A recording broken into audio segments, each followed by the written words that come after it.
Une semence pour aujourd'hui. Les lois de la percée. Pierre et Jean montaient ensemble au temple. À l'heure de la prière, c'était la 9e heure. Il y avait un homme boiteux de naissance qu'on portait et qu'on plaçait tous les jours à la porte du temple, appelé la Belle, pour qu'il demandât l'aumône à ceux qui entraient dans le temple. Cet homme, voyant Pierre et Jean qui allaient y entrer, leur demanda l'aumône. Pierre, de même que Jean, fixa les yeux sur lui et dit « Regarde-nous ». Et il les regardait attentivement, s'attendant à recevoir d'eux quelque chose. Actes des Apôtres, chapitre 3, versets 1 à 5. Ce célèbre récit des Actes des Apôtres nous replonge à un moment de la vie des disciples où leur maître Jésus était déjà mort, revenu à la vie et remonté vers le Père. À ce moment, Pierre et ses compagnons expérimentent une démonstration de puissance sans précédent. De nombreux malades sont guéris, des milliers de gens se convertissent à Christ et Pierre et Jean incarnent les figures de ce grand mouvement de réveil évangélique.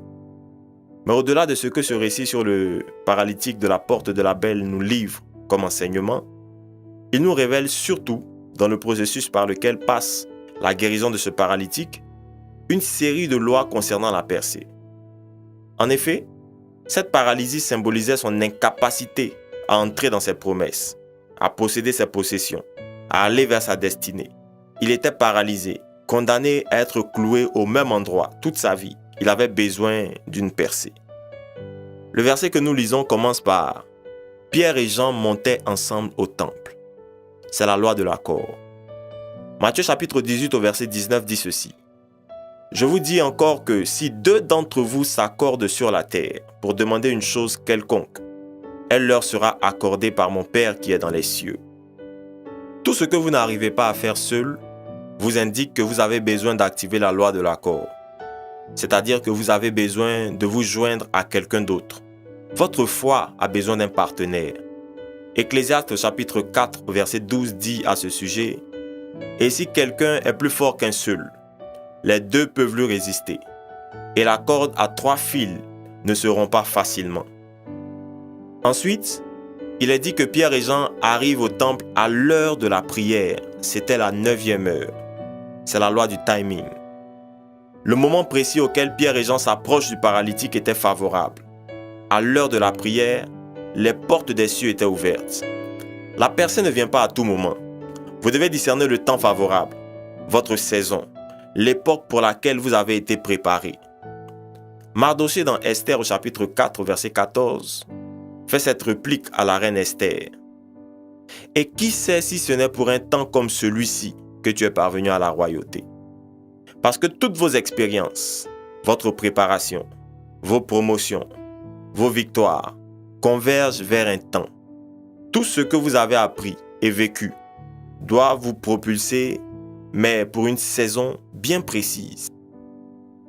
Troisièmement, la phrase « un homme boiteux de naissance qu'on portait et qu'on plaçait tous les jours à la porte du temple » révèle la loi de la routine. La percée n'est jamais un hasard. C'est le résultat de vos choix quotidiens, de votre routine. Que faites-vous tous les jours de façon répétitive, chaque matin, chaque jour? Si votre routine ne vous fait pas progresser vers votre percée, alors la percée ne viendra jamais. En vérité, si ce paralytique trouva la force de venir chaque jour devant le temple, c'est parce qu'il s'attendait à quelque chose. Si vous vous attendez vraiment à une percée, alors activez-la chaque jour.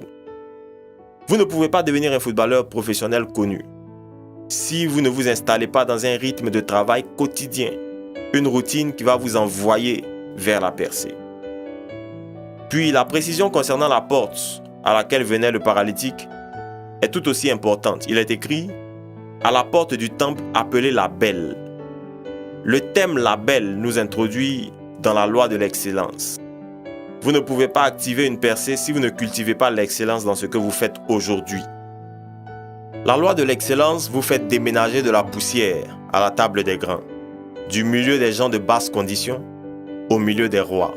Proverbe chapitre 22, verset 29 dans la version de Martin dit clairement « As-tu vu un homme habile en son travail?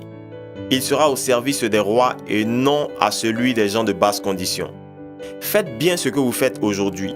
Même si vous n'avez pas encore une grande église, une grande entreprise, même si vous n'avez pas encore tous les moyens que vous souhaitez avoir, cultivez l'excellence. Elle vous enverra au sommet. Cinquièmement, la loi de l'accès. Le terme « à ceux qui entraient dans le temple » nous enseigne cette loi importante. Vous devez réaliser qu'il y a des endroits dans lesquels vous n'entrerez jamais. Il y a des percées que vous n'expérimenterez jamais s'il n'y a personne pour vous donner accès. Le paralytique demandait l'aumône à ceux qui entraient dans le temple, c'est-à-dire à ceux qui avaient accès à un lieu auquel lui n'avait pas accès. En recevant quelque chose d'eux, il activait cette loi qui attirait sa percée. Vous avez besoin de gens qui ont déjà accès à, pour vous introduire là où vous souhaitez entrer. La sixième loi que nous révèle ce passage est la loi du focus. Quand Pierre et Jean lui disent « Regarde-nous », ils font référence au focus, à la chose qui attire et retient votre attention.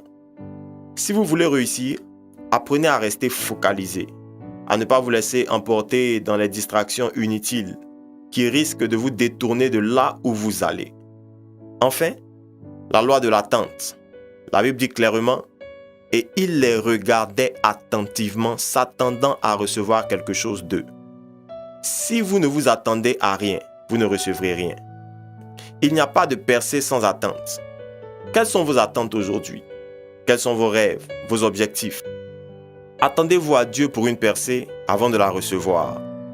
Si vous ne vous attendez pas à recevoir quelque chose de Dieu, alors vous ne recevrez rien. Je prie que vous activiez les lois de la percée et que vous expérimentiez une percée surnaturelle. Amen.